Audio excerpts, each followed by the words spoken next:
To convert photo into JPG format, come over to your browser and go over to canva.com.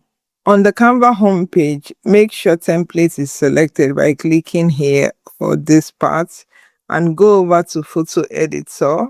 From here, you want to bring in the photo you want to convert. So I'll click on upload to bring in my photo.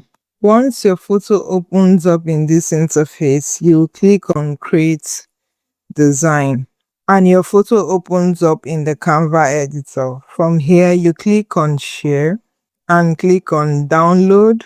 You want to come to file type here and click this drop down here and select JPG.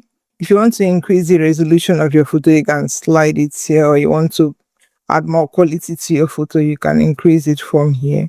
But from here, you just click on download and your image downloads as a JPG file.